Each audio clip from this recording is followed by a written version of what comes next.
ಎಲ್ಲರಿಗೂ ನಮಸ್ಕಾರ. ಇಲ್ಲಿ ತನ ಎಲ್ಲರೂ ಹೇಳಿದ್ರು ಯಾವ ರೀತಿ ಕಾರ್ಯಕ್ರಮ ಏನು ಆಗ್ತಾ ಇಲ್ಲ, ಓದೋದು ಯಾವ ರೀತಿ ನಡೀತಾ ಇದೆ, ಏನ್ ನಡೀತಾ ಇದೆ ಅಂತ ಹೇಳಿ. ದಯವಿಟ್ಟು ಎಚ್ಚೆತ್ಕೊಳ್ಳಿ ಅಂತ ಹೇಳ್ತೀವಲ್ಲ, ಅವ್ರು ಎಚ್ಚೆತ್ಕೊಳ್ಳಲ್ಲ. ಯಾಕ? ಅವ್ರಿಗೆ ಯಾವುದೇ ಕ್ವಾಲಿಫಿಕೇಶನ್ ಇಲ್ಲ, ರಾಜಕೀಯಕ್ಕೆ ಯಾವುದೇ ರೀತಿಯಾದಂತ ಅವಕಾಶಗಳಿಲ್ಲ, ಯಾವುದೇ ಟೆಸ್ಟ್ಗಳಿಲ್ಲ ಅಲ್ಲಿ. ಅದಕ್ಕೆ ಅವ್ರು ಅಗದೇ ಆರಾಮ ಮೇಲೆ ಕುಂತ್ಕೊಳ್ಳಲ್ಲ,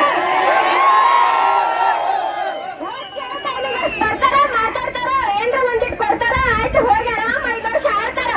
ಅವ್ರಿಗೂ ಕ್ವಾಲಿಫಿಕೇಶನ್ ಅಂತ ಹೇಳ್ರಿ, ಅವ್ರಿಗೂ ಅರ್ಹತೆಗಳನ್ನ ಅಂತ ಹೇಳ್ರಿ, ಅವ್ರಿಗೂ ಒಂದು ಎಕ್ಸಾಮ್ ಅಂತ ಹೇಳ್ರಿ, ಅವರು ಕುಂತು ಒಂದಿಟ್ಟು ಓದ್ಕೊಳ್ಳಿ, ಅವಾಗ ಬರೀಲಿ, ಅವಾಗ ಅವ್ರಿಗೆ ಗೊತ್ತಾಗ್ತದೆ. ಗೊತ್ತಾಗೋದಿಲ್ಲ ಎಲ್ಲಿವರೆಗೂ ಅವರಿಗೆ ಈ ಒಂದು ಪರಿಸ್ಥಿತಿನ ಅವ್ರು ಫೇಸ್ ಮಾಡೋದಿಲ್ಲ, ಅಲ್ಲಿವರೆಗೂ ಇದು ಅವ್ರಿಗೆ ಗೊತ್ತಾಗೋದಿಲ್ಲ. ತಾವೊಬ್ರು ರಾಜಕೀಯ ಒಳಗೆ ಬಂದ್ರ ನೆಕ್ಸ್ಟ್ ಅವ್ನ ಮಗನ್ನು ನಾ ರಾಜಕೀಯ ಒಳಗೆ ನಡಿನೇ ಆಯ್ತು, ಇಡೀ ವಂಶನೇ ರಾಜಕೀಯದೊಳಗೆ ಹೋಗಿ ಅವರಷ್ಟೇ ಉದ್ಧಾರ ಆದ್ರೆ ನಾವಿವಾಗ ಆಗೋದು. ಸರ್ಕಾರಿ ನೌಕರಿ ಒಂದೇ ಏನೋ, ನಿಮ್ಗೆ ಏನು ಬೇರೆ ಕಲೀಲೇ ಇಲ್ಲೇನೋ, ಕ್ರಿಯೇಟಿವಿಟಿ ಇಲ್ಲೇನೋ ಅಂತ ಕೇಳ್ತಾರ. ಆಯ್ತು, ಎಲ್ಲಾ ಮನೆ ಪರಿಸ್ಥಿತಿನೂ ಬಂಡವಾಳ ಹಾಕೊಂಡ್ ಮಾಡ್ತೀವಿ ಅನ್ನೋ ಹಂಗ ಇರಂಗಿಲ್ಲ. ಇವನ್ ನಾವು ಬಂಡವಾಳ ಕೇಳ್ಬೇಕಂತಂದ್ರೆ ಹಿಂದೆ ನಮಗ ಆಸ್ತಿ ಬೇಕು, ಇಲ್ಲ ಸರ್ಕಾರಿ ನೌಕರಿ ಬೇಕು. ಬ್ಯಾಂಕ್ ಯಾವ ಗೌರ್ಮೆಂಟ್ ಬ್ಯಾಂಕ್ ನಮಗ್ ನೌಕರಿ ಏನಾದ್ರು ಲೋನ್ ಕೊಡಂಗಿಲ್ಲ. ಒಂದು ಗೌರ್ಮೆಂಟ್ ಅವ್ರ ಸೈನ್ ಬೇಕಲ್ಲಿ, ಹಿಂದ ಆಸ್ತಿ ಇದ್ದವ್ರ ಸೈನ್ ಬೇಕಲ್ಲಿ ಸಾಕ್ಷಿಗೆ, ಅಲ್ಲಿ ತನ ಲೋನ್ ಕೊಡೋದಿಲ್ಲ ನಮಗ ನೌಕರಿ ಇಲ್ಲ ಅಂತಂದ್ರೆ ಹೆಣ್ಣು ಕೊಡೋದಿಲ್ಲ.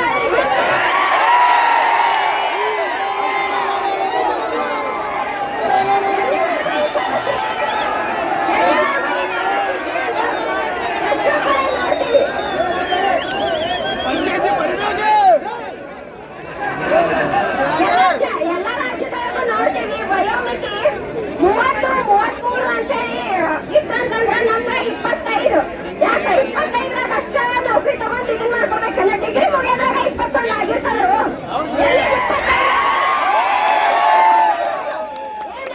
ಕುಂತ ಆರಾಮ ಮಾಡ್ಕೋತೀನಿ ಅನ್ನಕ್ಕೆ ಅವಾಗಿನ ಸಿಲೆಬಸ್ ಅದ.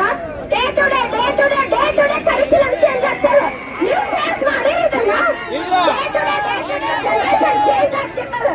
ನೀವು ಕಲ್ತಿರಿ ಇದನ್ನ, ನೀವು ಮಾಡಿರಿ. ನೀವಿದ್ದಾಗ ಹೆಂಗಿತ್ತು, ಈಗ ಬರ್ಬರ್ತಾ ಹೆಂಗ ಆಗತ್ತದ, ಏನೈತಿ ಕಾಂಪಿಟೇಷನ್ ಯಾವ ತರ ಹೊಂಟದ ಏನ್ರ ಗೊತ್ತದ ನಿಮಗ? ಅಟ್ಲೀಸ್ಟ್ ಮೊನ್ನೆ ಟಿಟಿ ಅಂದ್ರೆ ನಮಗ್ ಗೊತ್ತಾಗಿಲ್ಲ ಅವ್ರಿಗೆ. ಅಂತವರಿಗೆ ಟಿಟಿ 6 ತಿಂಗಳಿಗೊಂದು ಕರಿಬೇಕು ಅಥವಾ ವರ್ಷಕ್ಕೊಂದು ಕರಿಬೇಕು. ಒಂದು common sense, TT long form ಇಲ್ಲ ಅವರಿಗೆ, ಟಿಟಿ ಕಾಲ್ ಫಾರ್ಮ್ ಎಲ್ಲಿಂದ ಮಾಡ್ಬೇಕು ನಮಗ? ಆಮೇಲೆ ಎಷ್ಟ ಟೀಚರ್ಸ್ ನೌಕರಿ ಖಾಲಿ ಅದಾವ, 20-30-40 ಸಾವಿರ ಗಟ್ಟಲೆ ಕರೆಯೋದು, 2 ಸಾವಿರ ಕರೋದ್ನೇ, ಚಿಲ್ಲರೆ ಕರೋದ್ನೇ, ಮ್ಯಾಗಿನ ಚಿಲ್ಲರೆ ಕರೆದ ಮ್ಯಾಗಿನ ಚಿಲ್ಲರೆ ಕರೋದು, ಅದನ್ನ ಚಿಲ್ಲರೆ ತುಂಬಿಸ್ಕೊಳ್ಳೋದು, ಚಿಲ್ಲರೆ ತುಂಬಿಸ್ಕೊಂತೇನಿದೆ ಶಾಲೆಗ ಟೀಚರ್ಸ್ ಬಳಿಲ್ಲ, ಮುಚ್ಚಿಬಿಡೋದಕ್ಕೆ ಮುಚ್ಚಿಬಿಡೋದು. ಎಜುಕೇಶನ್ ಎಲ್ಲಿ ಸಿಗ್ಬೇಕು ಸಣ್ಣ ಮಕ್ಕಳಿಗೆ? ಬಡವ್ರು ಎಲ್ಲಿ ಕಲಿಬೇಕು? ಬಡವ್ರು ಕಲಿಯಂಗೂ ಇಲ್ಲ, ಬಡವ್ರು ತುಂಬಳಂಗೂ ಇಲ್ಲ. ನೀವು ಮಾಡೋ ರೀತಿ ನೋಡಿದ್ರು ದಯವಿಟ್ಟು ಒಂಚೂರು ವಿಚಾರ ಮಾಡ್ರಿ. ನಾವು ರೊಚ್ಚಿಗೆದ್ವಿ ಅಂತಂದ್ರ ರಾಜಕೀಯ